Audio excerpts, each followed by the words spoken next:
YSR Congress party దాన్ని 24% చేసింది. తద్వారా సుమారు 16,800 మంది రాజకీయ పదవులకి దూరం అయిపోయారు. ఇది వైసీపీ ప్రభుత్వం.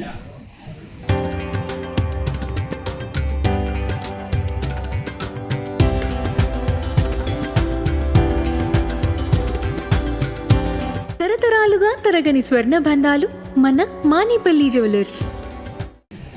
ఆనాడు చేసుకున్న పుణ్యం. ఆ ప్రభుత్వంలో కూడా అదేవిధంగా 34% కొనసాగించుంటే ఎంతోమంది బీసీ సోదరులు అందరూ కూడా సుమారు 16,800 మందికి రాజకీయ పదవులు వచ్చాయి. మరి ఈరోజు చంద్రబాబు నాయుడు గారు నిజంగా ఆయన్ని డాక్టర్ బిఆర్ అంబేద్కర్ గారు లాగా అభినవ్ అంబేద్కర్ గారిని ఆయన పిలవచ్చు. ఎందుకంటే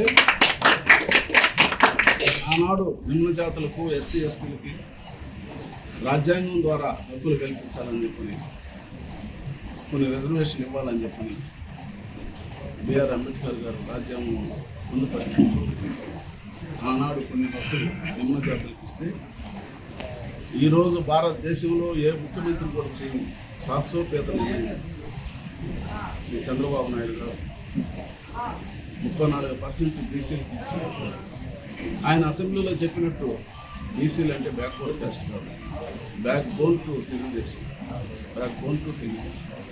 అదే ఆయన అన్నారు. మరి ఎన్టీ రామారావు కూడా ఆనాడు 20% ఇచ్చి ఆయన దానికి నాంది ప్రస్తావన చేశాడు. ఎన్టీ రామారావు గారు ఆనాడు బీసీ. మరి ఈరోజు బీసీలకు సమస్య స్థానం ఇవ్వాలా?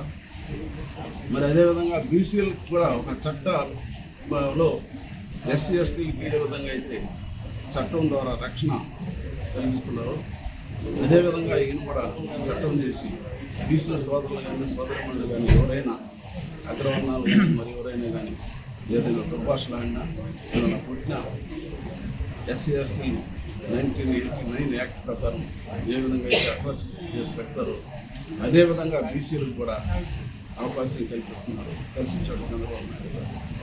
మరి మీరున్న బీసీ సోదరులు అందరూ కూడా మన నాయుడుపేట పట్టణంలో చాలామంది బీసీ సోదరులు ఉన్నారు. అందరూ బాగా చదువుకున్న వాళ్ళు, రాజకీయ పరిజ్ఞానం కలిగిన వాళ్ళు. మనం రేపు జరగబోయే ఈ యొక్క పురపాలక ఎన్నికల్లో 99% ఇది బీసీకే కేటాయించవచ్చు.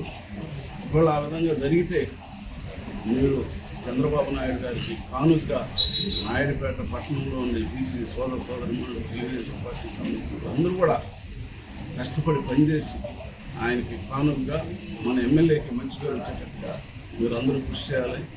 ఈ రాష్ట్రంలో మరి ఒక అభినవ అంబేద్కర్గా ఆయన్ని వందించవచ్చు. మరి ఆ విధంగా సాహసోపేత నిర్ణయం తీసుకున్న చంద్రబాబు నాయుడు గారికి మనం అందరం కూడా కృతజ్ఞతలు తెలియజేస్తూ సెలవు తీసుకుంటున్నాం.